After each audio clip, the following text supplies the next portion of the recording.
Haya mtazamaji, tunaendelea basi kwenye episode ya 13 baada ya kushuhudia matukio katika episode iliyopita. Kuna vitu vingi vimeanza sasa kuwa vizuri. Mambo yameanza kunoga. Unachotakiwa kujua ni kwamba mission kubwa ambayo basi anaifanya Master Chu Liuxia ni moja tu kwa sasa.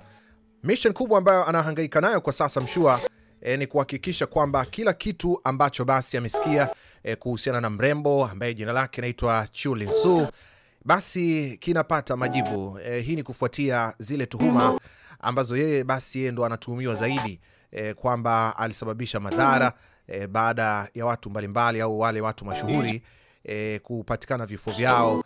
Halafu ikasemekana kwamba yeye basi kwa sababu ni mhalifu mkongwe, mhalifu mashuhuri, basi yeye pengine atakuwa amehusika. Hicho ndo kimefanya basi yeye anatafuta namna gani ya kujisafisha jina lake.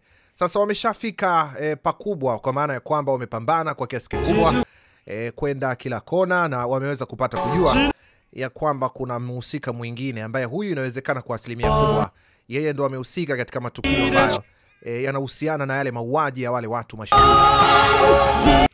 Basi lakini katika misheni yake hiyo ya kutaka kujisafisha jina lake alikutana na binti mwingine ambaye basi huyu anaitwa Miss Su, na huyu bibi naye alikuwa akimtafuta kwelikweli Master Chu Liuxia, akiwa anaamini kwamba yeye huyo basi Master Chu Liuxia ndo mhusika mkuu atakayekuwa amefanya mauaji. Na ni kwa nini basi binti huyo alikuwa anajichanganya katika kumtafuta huyo jamaa?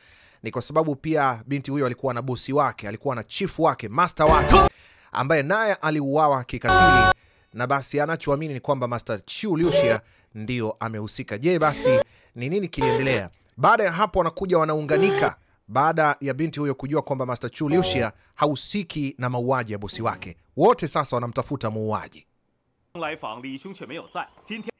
Katika kurejea kwake walielekea basi katika nyumba ya kiongozi anaitwa Li.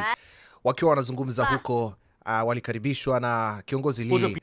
Alionyesha kuwachangamkia. Anasema leo nimepata bahati ya kuja hapa, na uzuri nimepata mezani kuna mvinyo mzuri. Sasa hebu nikuulize, uko peke yako tu hapa? Mbona mvinyo uko na vikombe viwili pale? Anasema ukweli ni kwamba baada ya kuweka mvinyo huu pamepatikana mgeni ambaye basi tumeweza kuushiriki huu mvinyo kwa pamoja. Una uhakika? Lakini anasema ndio hivyo, mvinyo uliandaliwa hapa, lakini pia niliandaa na chakula, ingawa nilikapata mgeni ambaye yeye alianza kukila hicho chakula. Sasa unataka kumaanisha nini tena? Anasema huyu anayekula chakula ni mtu asiyependa kula nyama. Basi Mwamba akaelewa wazi kwamba anayezungumziwa ni Master Wu. Basi Master Wu akatokea pale. Kumbuka Master Wu naye alikuwa akimtafuta sana Master Chu Liuxia ili kuweza kuthibitisha kile alichoambiwa na bibi ambaye wote tunamfahamu sasa, Madam G au Lady G, kwamba basi pengine kwa namna moja au nyingine Chu Liuxia amehusika kwa namna moja au nyingine kuiba maji ya tindikali, na yeye ndo amehusika kuua watu kadha wa kadha. Naposema kuhusiana na Lady G, basi umeshaelewa, namzungumzia Lady Gong. Basi walipokutana hapa wakaanzisha mazungumzo, akamwambia vipi Tana anaendeleaje? Mwambia Tana naye amekuja hapa mjini anakusaka. Anayezungumzwa ama anayetajwa basi ndio huyo hapo. Bibi yuko busy, ameenda mpaka katika nyumba ambazo wanaishi hawa watu ambao wapo basi katika ukanda wa watu wanaoishi katika hali ngumu. Sasa akashangaa hawa watu vipi? Mbona ghafla watu wako busy wanakimbia kimbia? Bibi akajiongeza. Sasa huko upande huu mazungumzo, Master Wu akasema unajua sikutegemea kabisa kwamba basi tungeonana kirahisi namna hii. Leo inabidi tule, tunywe na tulewe vile vile ikiwezekana, kwa sababu wewe ni mtu muhimu. Nilikuwa nakutafuta kweli kweli. Hebu kwanza tugonge cheers. Basi wakagonga cheers pale. Basi katika story zao Master Wu alikuwa anaonekana yuko tofauti kidogo. Kidogo hii ni kutokana na kwamba ya tuhuma alizonazo. Akaanza kusema kwa sababu tunacheza hapa bao, inaonekana kabisa Master Chu wewe uko vizuri sasa, taaluma yako ama ujuzi ulionao umeongezeka. Wakiwa wanaendelea kupiga story hapo, Lady Li Hongshu yuko pembeni yao, lakini hakusema chochote wala hakucheza bao wanalocheza. Yeye alikuwa mtazamaji. Ndipo Master Wu akaanzisha mada. Sema bwana, unajua mimi nilikuwa nakusaka. Sasa tumeonana bwana. Nasikia unatuhumiwa bwana kwamba ulimdhihaki, anasema ulimrubuni mfanyikazi katika nyumba ya wale masista na ukatumia maji ya tindikali, umesababisha madhara makubwa. Kijana akasema mimi huyo? Nani aliyesema mimi nimefanya? Kwa hiyo sasa pale Master Wu akaanza kuzungumza mistari ya mafumbo. Kwamba vipi ukatae. Basi kijana naye alimjibu kwa ushairi. Wenzetu bwana, mashairi ni vitu vya thamani. Wao wanathamini sana ile historia yao ama utamaduni waliokuwa nao. Kwa namna moja au nyingine, mtazamaji, wakaanza kupeana ushairi pale. Inaonekana kesi hii pengine imefika mbali kusiko. Labda pengine yale niliyoyasikia sio ambayo basi yanahusiana na wewe. Master Wu alipomtazama kijana namna hii, alimtazama akiwa serious sana. Na alielewa kuna uwezekano pengine tuhuma zinazoendelea hazimuhusu moja kwa moja. Jamani, si rahisi sana kupata muda kama hivi tunakuwa pamoja. Hebu leo tunywe na kusherehekea. Hayo mengine mtayazungumza baadaye. Unaweza kuona ni kijijini kabisa, nyumba zimejengwa kwa mabati, amini kwa kunini wanasema, kwa makuti. Na hata hapa nje wako kwenye kagazebo kadogo kaliko tengenezwa vizuri kwa makuti. Master Wu, nafikiri leo imekuwa siku nzuri. Ni kama alivyosema kiongozi Lee hapa. Hebu tunywe na tufurahi. Wakagonga cheers wakaendelea kunywa. Brother Lee, hii wine ni nzuri sana. Ndio, mimi waga nahifadhi wine hapa na anakuwa na wine nzuri sana. Karibuni wakati wowote. Bibi naye akapiga kikombe. Sasa hiyo sio kikombe, wao ndo glasi zao hizo. Hivi mmewahi kusikia bwana kuhusiana na uvumi wa mtu mmoja ambaye aliwahi kunywa glasi kama hizi karibia 100 na kitu, lakini bado aliweza kuinuka na kurudi nyumbani mwake? Master Wu akasema pana mtu kama huyo kweli? Basi akajibiwa ndio, Zamuhe, kiongozi wa desert au king of desert. Huyo ndio kiongozi ambaye alikuwa ni kiongozi wa Lady Su, aliyeuawa pia kikatili. Jamani, kwa nini tunazungumza juu ya watu wa namna hiyo?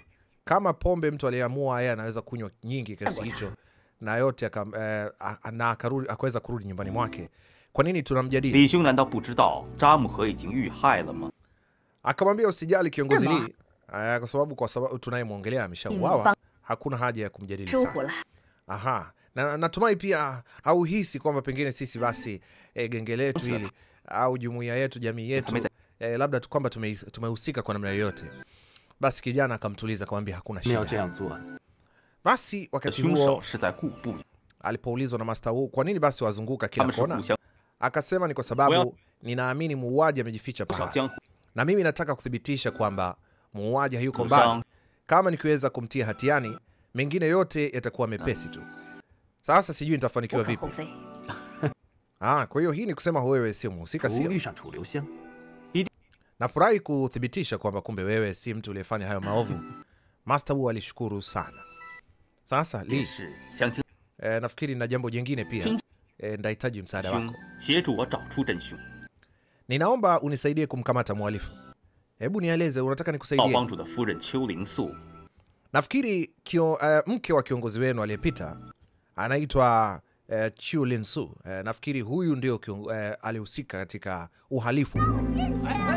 Sasa mtazamaji, Chiu Lin-su ni mwanamke mrembo sana ambaye kila mtu anamzungumza vizuri akimsifia. Ni mrembo ambaye alichorwa na mchoraji maarufu anaitwa Shun Shenpu. Huyo ndio binti ambaye basi aliolewa na kiongozi wa genge hili la watu wa kuombaomba.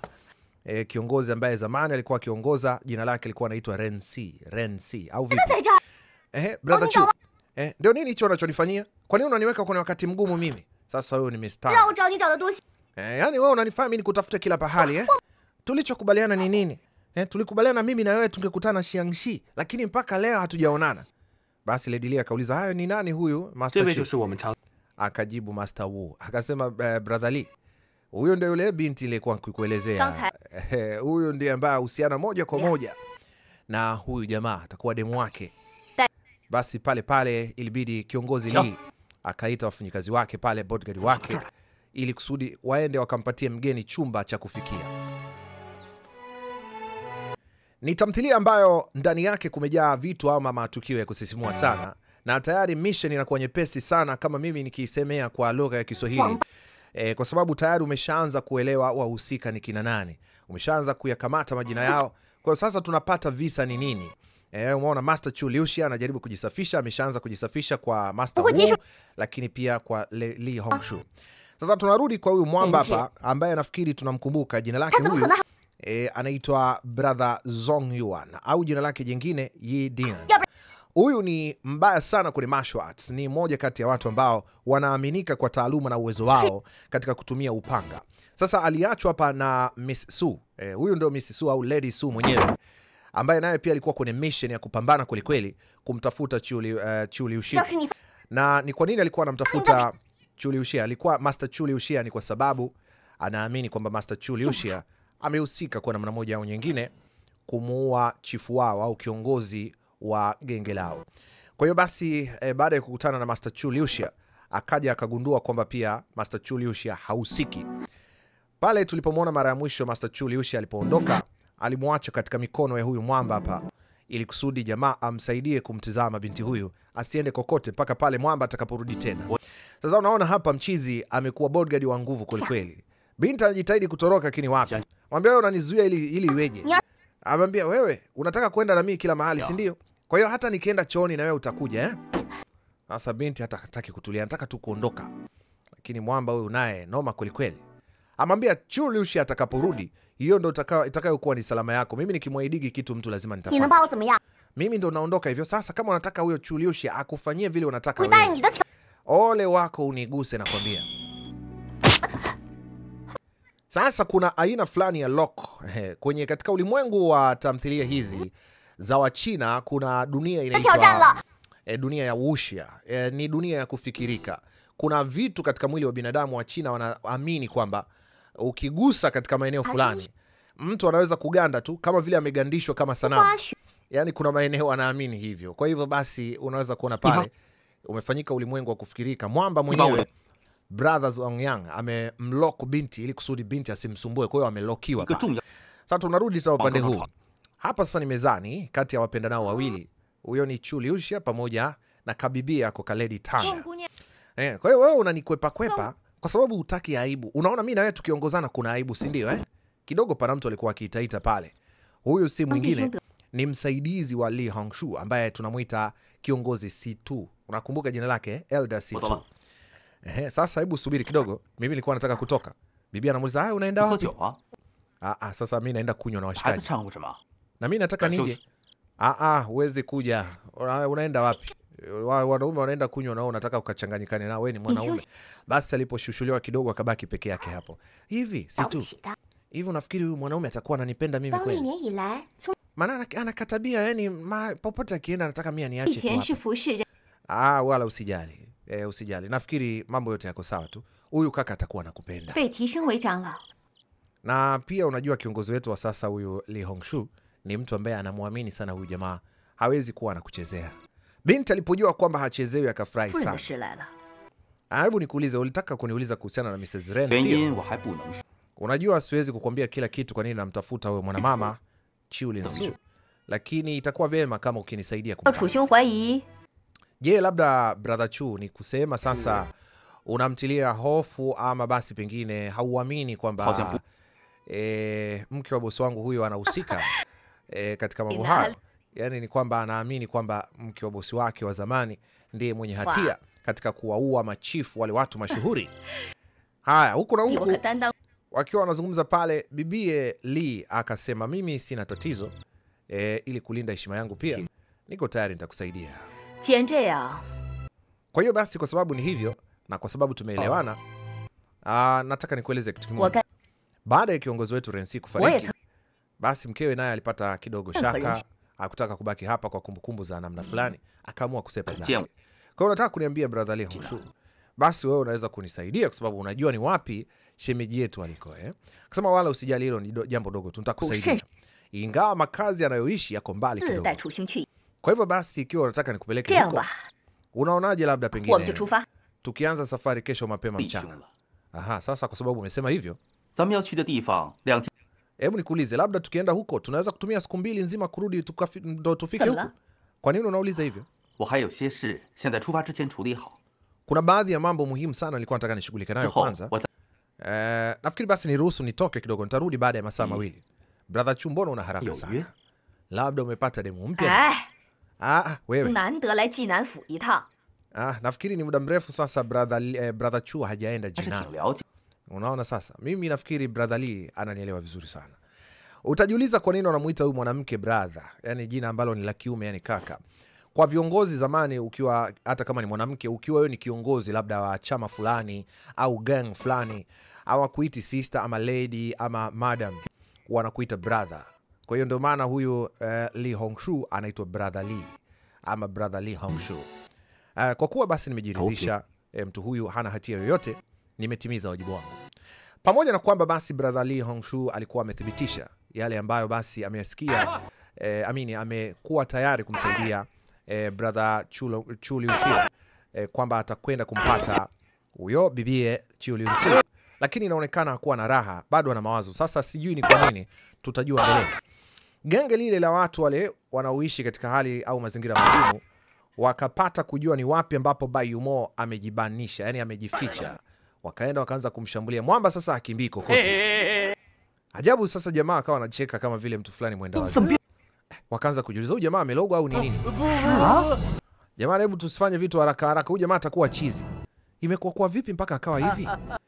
Usisahau huyu anayevaa sikio la shaba anaitwa Mr. Eagle. Ni moja kati ya wale sungusungu ambao wanafanya vizuri sana katika mji wa Jinan, wakihakikisha usalama ndani ya mji. Hatimaye yale masaa mawili ambayo basi brother Chu Liuxia alikuwa ameomba kutoka kwa lady ama brother Lee Hongshu, ndio masaa mawili hayo aliyoyatumia kutoka kule kurudi huku sasa, ambako alikuwa amemwacha brother Zong Yuan amtazamie bibie Su au lady Su au Miss Su.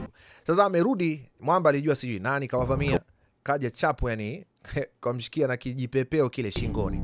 Amwambia sasa, unajua mimi nimejitahidi sana. Nafikiri nimemlinda mwanamke wako, yuko salama. Mwambia una haja ya kutumia nguvu kaka. Yuko wapi sasa hivi? Sasa jamaa alivyoona hata kujibiwa hajibiwi, akaelewa tu bibi atakuwa chumbani huko. Moja kwa moja akapenya zake hadi chumbani. Sasa mbona umemlock namna hii jamani? Mimi nilikuwa sina namna nyingine bwana. Wewe naye sasa umetumia nguvu nyingi sana.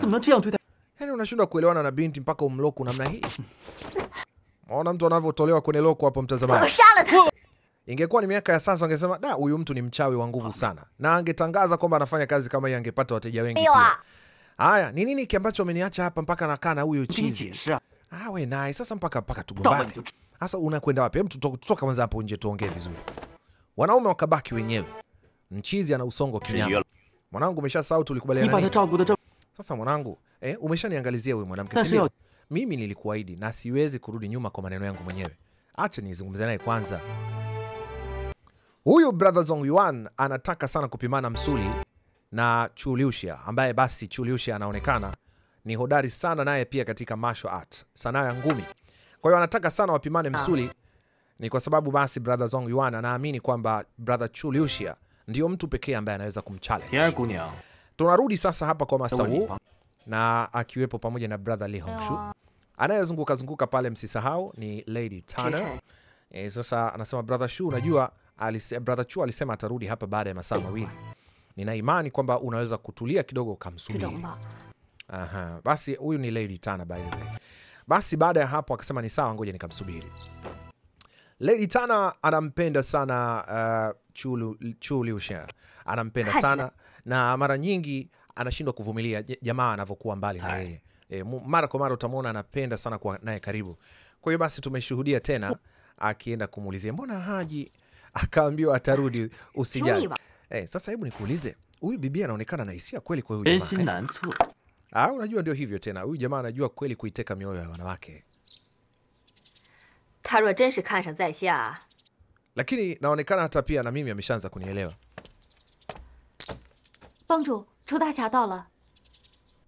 Basi aliletewa taarifa na Elder Situ ama kiongozi wao anaitwa Situ, msaidizi wake, kwamba basi brother Chu Liuxia amesharejea, lakini amekuja na wageni wawili, wa kike na wa kiume.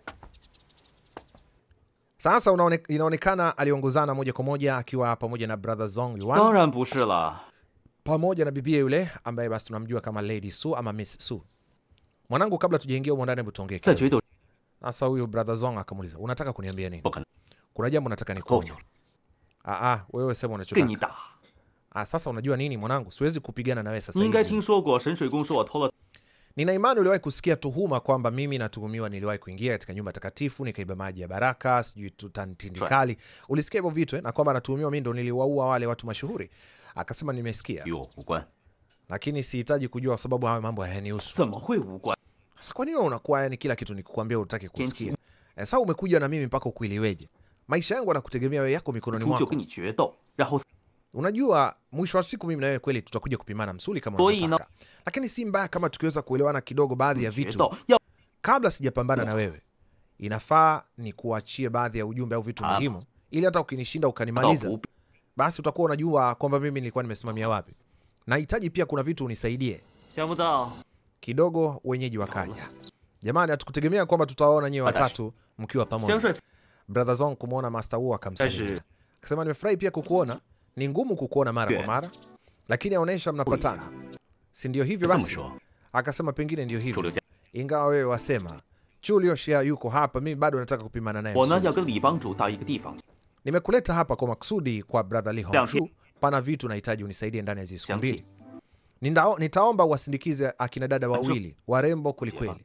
Sisi tuna baadhi ya vitu tunaenda kufanya mimi pamoja na Li Hongxue. Halafu baada ya hapo tutarudi kuungana tena. Ndio sasa anashangaa kwamba anahitajwa ni Miss Su. Anasema Miss Su atapelekwa na Brother Zong. Huyo wa pili ni nani basi? Unajua si vyema ukifuatana na mimi katika maeneo ya hatari. Kwa hiyo wewe unataka kwenda kumuona nani? Basi Brother Zong akauliza, huyo mtu wa pili ni nani? Basi Master Chu Liuxia akajibu, yule tulikuwa tunamuongelea ndio huyo. Basi hatajui. Aliyekuja hapo ni Miss Tana ama Lady Tana, shemeji yetu huyo. Kutulia hatulii bibi. Basi ndo amefika hapo unaambiwa. Walipokuwa wakipiga story, akasema Brother Chu, yani unataka kuniambia kama mimi nataka niongozane na huyo kichaa? Mimi siwezi kwenda naye. Sasa Miss Su ama Lady Su naye yuko pale nyuma. Kumbuka yeye alipigwa mpaka loko, akashangaa kusikia Miss Tana naye amkubali kabisa yule jamaa. Sasa turudi huku tumpate Lady Gong. Tunampata hapa yule cha umbea ambaye mara nyingi ukiwa na pesa basi ukienda dukani mwake, ukimuuliza chochote kinachohusiana na kijijini hapo, anajua kila aina ya umbea. Nimeipenda sana hii idea ya huyu director na siku moja nitaiiba niitumie. Huyu muuza duka anajua taarifa za mji mzima. Yaani wewe ukiwa na pesa nenda pale, lipa pesa, atakupa chochote kile ambacho wewe ukijui ama unachokitafuta. Sasa huyu bibi akaanza kumuuliza, hebu nikuulize, kwa hiyo unasema kwamba Lady Su ama Miss Su hakurudi tena baada ya mimi kuondoka? Sasa sikiliza nikwambie, nitamlipia pesa kama hakulipia chumba, na akirejea naomba nifahamishwe. Basi akalipiwa chumba. Aise, unapiga hela sana, wenzake wanamsifia kinyama. Jamani cha umbea kweli. Sasa tunarudi hapo katika eneo hili ambalo ni la soko la mchana linalouza bidhaa za kawaida. Lady Gong akakutana na akakutana na Mr. Ego, yule sungusungu maarufu ambaye hutembea na genge lake katika kuhakikisha usalama wa mji. Sema unajua tulikuwa na Miss Su amekutafuta sana, ama wanamuita Miss Song kwa kirefu. Sema amekutafuta, alikuwa na shaka sana.